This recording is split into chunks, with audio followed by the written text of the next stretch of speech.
इसी बीच एक बड़ी खबर का रुख करते दमोह से आ रहे, जहां पे ट्रिपल मर्डर के खिलाफ लोगों में गुस्सा है। तीनों शव को सड़क में रखकर प्रदर्शन कर रहे हैं और सड़क जाम करके आरोपियों की गिरफ्तारी की मांग की जा रही है। परिजन थाना प्रभारी को हटाने की भी मांग कर रहे हैं। कलेक्टर को मौके पर बुलाने पर अड़े हैं परिजन। सड़क जाम होने से लोगों को काफी परेशानी हो रही है। एक के बाद एक ट्रिपल मर्डर से इलाके में जिस तरीके से सनसनी फैली हुई थी, लोगों का गुस्सा, आक्रोश सातवें आसमान पर दिखाई दे रहा है।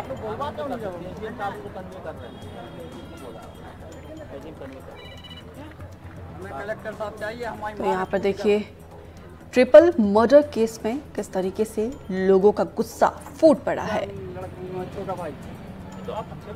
मैं कलेक्टर सर के पास पहुंचाऊंगा। कलेक्टर चाहिए। जब 3 साल लाशें रखी हैं तो पुलिस कार्रवाई कर रही है उस पर? नहीं, हमें नहीं। पुलिस वालों को भी रहो सर, पुलिस वालों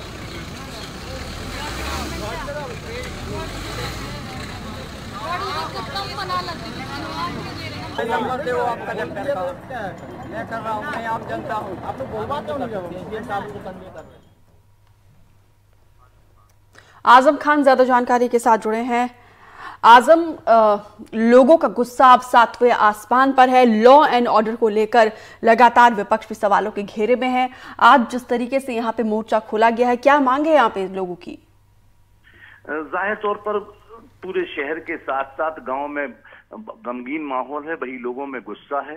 गुस्सा इस बात को लेकर है कि जब 1 माह पहले इन्होंने शिकायत की थी, लिखित आवेदन दर्ज कराई थी देहात थाना चौकी पे, तो क्यों कार्रवाई नहीं हुई? कार्रवाई नहीं होने का ही अंजाम है। लगातार जो गोलू है, मुख्य आरोपी गोलू, राजा और सजल हैं, ये लगातार धमकियां इनके परिवार को दे रहे थे और हत्या करने की सीधी सीधी धमकी दे रहे थे। बावजूद इसके पुलिस ने कोई सार्थक कार्रवाई नहीं की। उसी का परिणाम निकला कि एक रमेश विश्वकर्मा जो कि होमगार्ड के सैनिक थे और उनका बेटा उमेश और साथ में उनका भतीजा, कुल मिलाकर 3 लोगों की हत्या कर दी गई। ये पुलिस की ढीलाशाही रवैया है। इसी को लेकर लोगों की नाराजगी है और आज शव जब गांव पहुंच रहे थे तो उन्होंने दमोह सागर रोड पर ग्रामीणों ने इकट्ठा होकर शवों को रख लिया है। पुलिस और प्रशासन से मांग की जा रही है कि कलेक्टर से कम किसी व्यक्ति से हम बात नहीं करेंगे, किसी आला अधिकारी से बात नहीं करेंगे। कलेक्टर आश्वासन दे कि कब तक आरोपियों की गिरफ्तारी होगी। इसमें खास जो बात निकलकर सामने आ रही है, एक बड़े बिल्डर हैं दमोह के, रॉकी सुरेका, जिनसे इस बात की शुरुआत हुई थी, जिनकी गाड़ी एक बछिया जो कि गाय के बच्चे पर चढ़ी थी गाड़ी, उस गाड़ी के चढ़ने के बाद से जो विवाद पनपा था, वही विवाद 1 माह बाद 3 हत्याओं में तब्दील हो गया और रॉकी सुरेका का नाम FIR में दर्ज नहीं किया।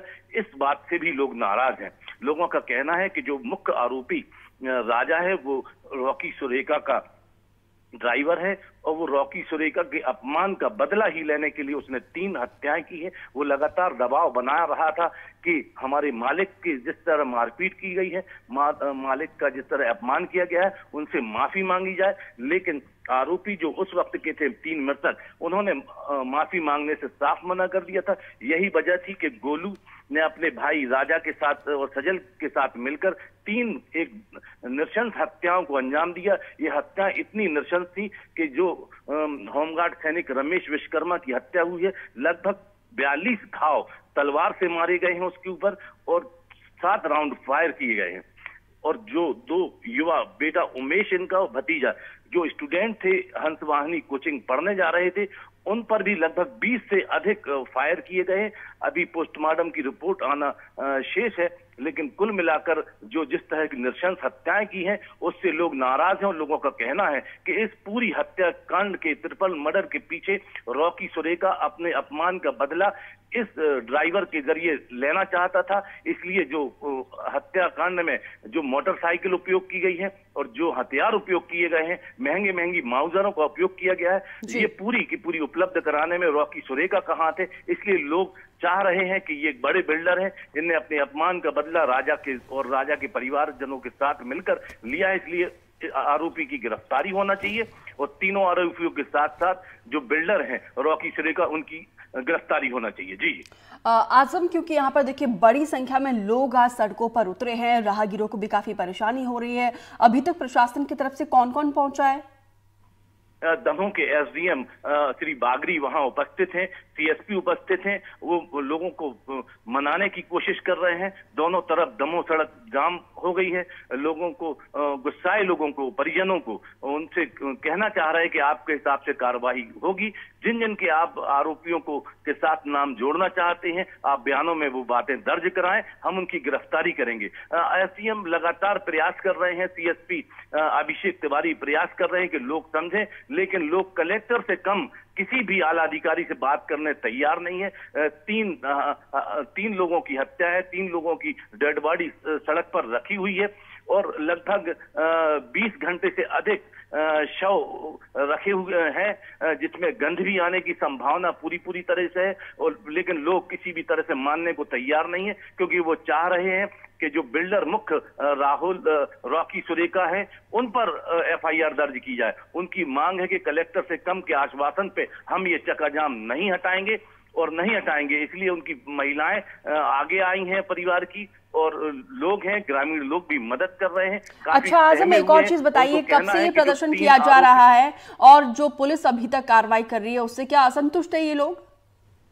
जी, अभी तक जो कार्रवाई हुई है ये पूरी पुलिस की ढीलाशाही रवैये का ही परिणाम है कि उन्होंने लिखित में आवेदन दिया है। जो मृतक रमेश विश्वकर्मा के बड़े भाई रवि विश्वकर्मा ने एक लिखित शिकायत भी जारी की थी धमकियों की। अगर धमकी पर कार्रवाई हो जाती तो शायद ये इनके हौसले इतने बुलंद नहीं होते और ट्रिपल मर्डर की जो एक सनसनीखेज वारदात हुई है वो ना हो सकती थी। इसलिए लोगों का गुस्सा पुलिस के खिलाफ है, पुलिस से नाराजगी है और चाहते हैं कि अब वो जिस तरह से कह रहे हैं उस तरह की कार्रवाई हो और आरोपी 3 जो हत्यारे हैं उनकी। तो देखना होगा यहाँ पे पुलिस के ऊपर पूरी तरीके से दबाव, क्योंकि पुलिस की कार्यप्रणाली पर यहाँ पे सवाल उठाए जा रहे हैं। अब इस प्रदर्शन के बाद क्या स्टेप, क्या कदम पुलिस के द्वारा उठाया जाता है? फिलहाल विस्तार से जानकारी देने के लिए आजम खान आपका बहुत बहुत शुक्रिया।